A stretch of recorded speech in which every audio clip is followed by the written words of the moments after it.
love you, Aditya.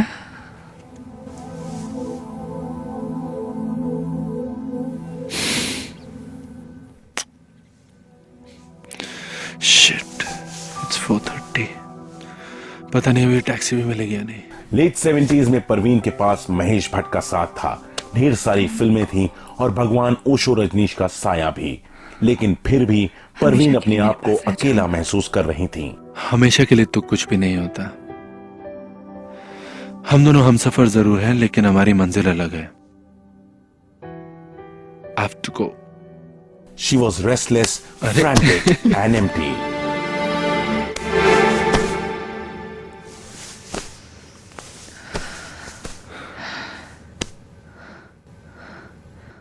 Go. Leave.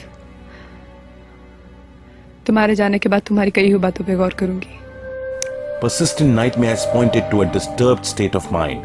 Sadly, no one, not even Parveen herself, recognized these warning signs.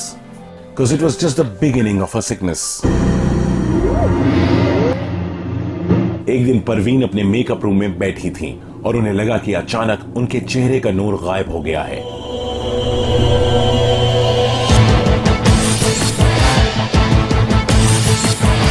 और कितना भी makeup लगाने से वो वापस नहीं आ रहा। उस वक्त ये कौन जानता था कि ये साधारण डर आगे चलकर परवीन पर पूरी तरह से कब्जा कर लेंगे। समय के साथ परवीन का सब पर से विश्वास उठने लगा, खाने से, पीने के पानी से, आसपास की हवा से, धीरे धीरे उनकी मां और बॉयफ्रेंड से भी। डॉक्टर्स को बुलाया गया, लेकिन उनकी दवाएं इस शक का इलाज बनने की बजाय शक का शिकार बन गईं। Until finally one afternoon in the middle of a shot, the fear got the better of her. Film शान की शूटिंग के दौरान हुआ परवीन का पहला nervous breakdown. She almost saw the globe being dropped on her. She heard Amitabh insisting Ramesh Sippy that Parveen stand under the globe. She sensed the conspiracy. उसको लगा कि शायद डिलीवर उस पर फेंका जा रहा है और वो भाग के आ गई थी घर पे और उसकी हालत बहुत बुरी थी, बड़ी मुश्किल से संभाला था। And Parveen Babi, the youth icon of the 70s, in this one day reduced to an insecure figure and a mental ruin. 4-5 रोज शूटिंग करने के बाद में एक संडे के रोज, संडे का गैप आया, मंडे को आई नहीं, मालूम पड़ा तबीयत खराब हो गई। कुछ रोज तक लोग हम सेट पर आते थे कि आ जाएंगे कर लेंगे, मगर किसी ने कुछ बोला नहीं था क्या हुआ। फिर मालूम पड़ा कि बाहर जा रही है, बाहर गई। 2-3 महीने तक हम वैसे ही रहे, आ जाएंगी कर लेंगी। हिम्मत रमेश सिप्पी की इसने सेट रखा।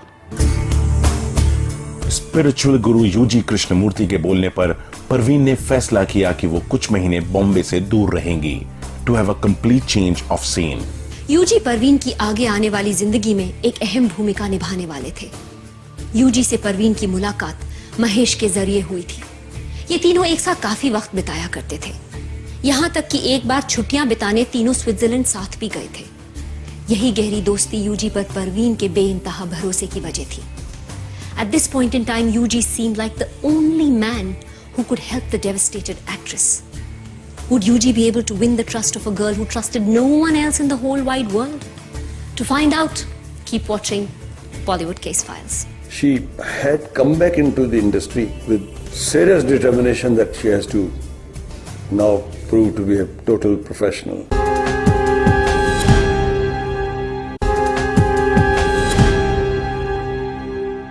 Welcome back. Stating reasons like rest and peace, Parveen suddenly disappeared from Bombay with Yuji. Word was rife that then boyfriend Mahesh had desperately begged Yuji to sort her out. And after a complete break from Bombay and Bollywood, sorted she seemed. Back to normal. I'm fit to work without a break now. Screamed the headline of a film magazine. और इसके साथ परवीन बाबी हमेशा के लिए लौट आई थी, to face the arc lights once again. She had come back into the industry on her own volition with serious determination that she has to now prove to be a total professional. तो वो बड़ी जल्दी वो जो हमारे थोड़े बहुत झिझक थी, डर था, वहम था, वो सब धुल गया।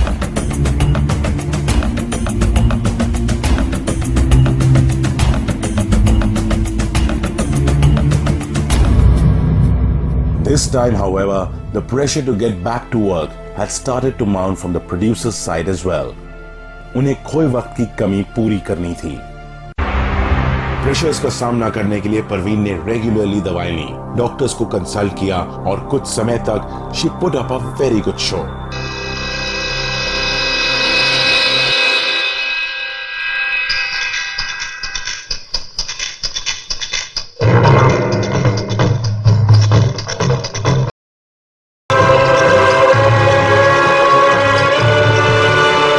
Behind Parveen's all is well exterior loomed the terror of sinking once again into the abyss of madness.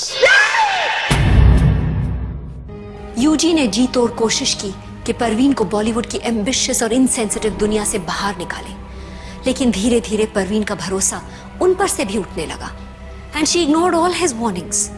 और आखिरकार परवीन की आखिरी उम्मीद और उनके स्पिरिचुअल गुरु यूजी ने भी हार मान ली। He could see a relapse coming.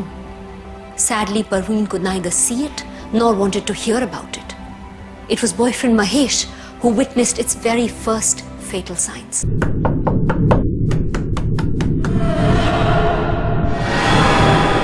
एक शाम जब महेश परवीन के घर गए तो उन्हें एक कोने में छुपकर बैठी हुई पाया। हाथ में चाकू था और डर के मारे वो कांप रही थी। महेश को देखते ही वो धीरे से बोली, "Close the door, Mahesh. They're coming to kill us." But it is so believed that she had schizophrenia running in her family, and a little bit of paranoia, a little bit of insecurity, and a certain sense of imbalance which comes with a very highly volatile profession like being a film star. Doesn't she know कि कितना मुश्किल काम है अपना brand बना के रखना इस इंडस्ट्री में? अरे दुनिया भर का पैसा और वक्त लगाया हमने उसके पीछे। Get out of the office. I will sue her. I will drag her to court, Nikhil. I will drag her to court. दूसरी तरफ परवीन के प्रोड्यूसर्स काफी अग्रेसिव होने लगे। उन्हें लगा कि वो काम न करने के बहाने ढूंढ रही हैं। कुछ लोगों ने तो कोर्ट केसेस भी फाइल कर दिए। वो किसी भी कीमत पर परवीन को कैमरे के सामने लाकर अपनी फिल्में खत्म करना चाहते थे। मुझे लगता है कि it is a miscommunication between the industry people and Parveen Babi. अपने जो भी मतलब प्रॉब्लम्स थी उसने कभी कम्युनिकेट नहीं किया ठीक तरह से। वो दुखड़े रोने वाली नहीं थी, मतलब ये कि नहीं कि मतलब मुझे ये प्रॉब्लम हो गया, you please support me and you know. इस दौरान जो उनकी बारे में लोग मतलब कहानियां बनाने लगे जिससे वो काफी हर्ट होती थी। Actually, she is suffering from paranoid schizophrenia. Doctors ने हाथ खड़े कर दिए। उनके मुताबिक अब एक ही चारा था, शॉक ट्रीटमेंट। हम लोगों को इलेक्ट्रिक शॉक्स देने हैं। परवीन की मां इस सिचुएशन को हैंडल नहीं कर पा रही थी। एक तरफ बेटी की बीमारी और दूसरी तरफ प्रोड्यूसर्स की धमकियां। उन्होंने शॉक ट्रीटमेंट के लिए हामी भर दी। हाँ तो ठीक है ना डॉक्टर साहब, दे दीजिए उसे shocks. This almost spelled the beginning of the end. Shock treatment के बाद परवीन ने किसी भी तरह अपने आप को संभाला। शूट्स पर जाने लगी, लेकिन अंदर से वो पूरी तरह से बिखर चुकी थी। However, it was in those very private moments that friends and family got to see what exactly her mental makeup was. एक दिन परवीन ने करीबी जर्नलिस्ट फ्रेंड को अपने जुहू के घर में लंच के लिए बुलाया।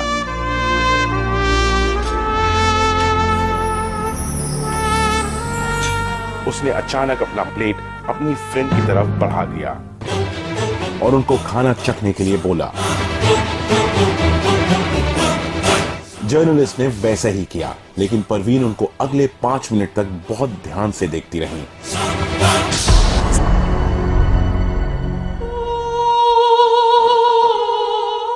जब जर्नलिस्ट ने इसकी वजह पूछी तो परवीन ने कहा कि लोग उसे मारना चाहते हैं।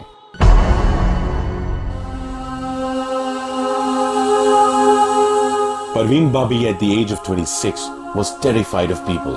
She wanted to be left alone. इसी वजह से उनके दोस्त उनसे दूर रहने लगे, क्योंकि उन्हें लगने लगा कि परवीन से मिलकर वो उन्हें ज्यादा दर्द दे रहे हैं। इस सुपरस्टार की जिंदगी की ट्रेजेडी देखिए। जिन सच्चे दोस्तों को वो अपने आप से अलग कर रही थी, वो वही लोग थे जो उन्हें बचा सकते थे।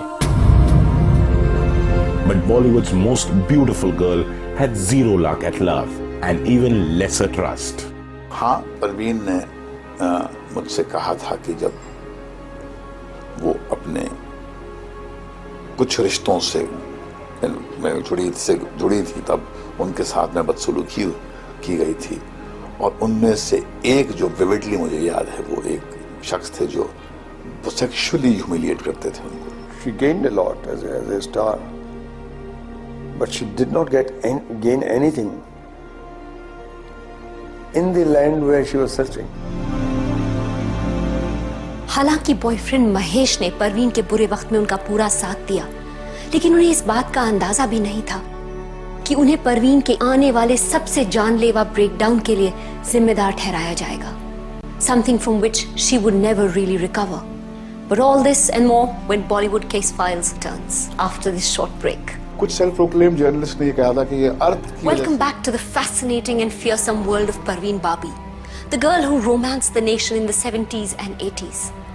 परवीन बाबी ने अमिताभ बच्चन के साथ कई यादगार फिल्मों में काम किया, लेकिन बड़े पर्दे पर तहलका मचा देने वाली ये स्टार इन्हीं फिल्मों की शूटिंग के दौरान असल जिंदगी में किन अंदरूनी मुसीबतों के साथ जूझ रही थी दिखाई नहीं देता.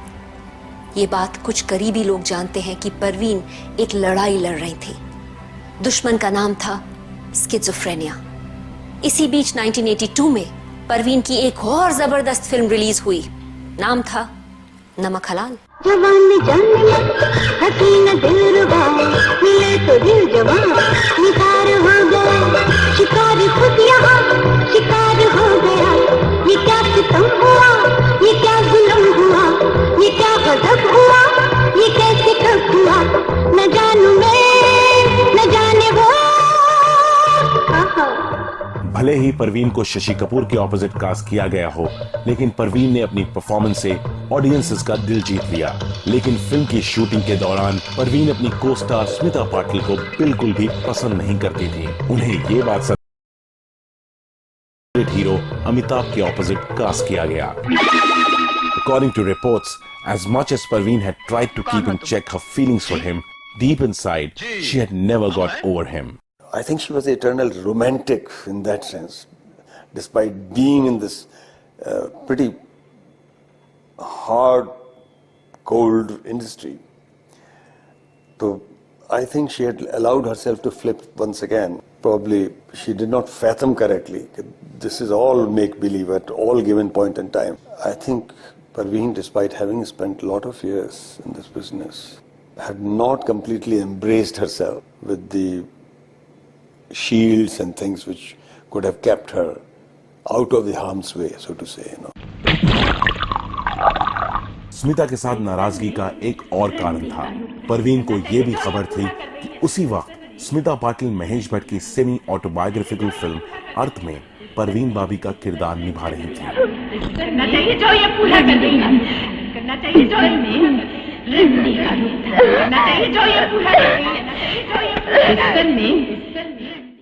नमक हलाल और अर्थ दोनों ही फिल्में हाउसफुल ओपन हुई और दोनों ही सुपर हिट भी साबित हुई. Ironically, Parveen Babi the actress and Parveen Babi the person both were big hits in 82. However, it was Parveen Babi the person who was completely disillusioned with Mahesh Bhatt's film Arth.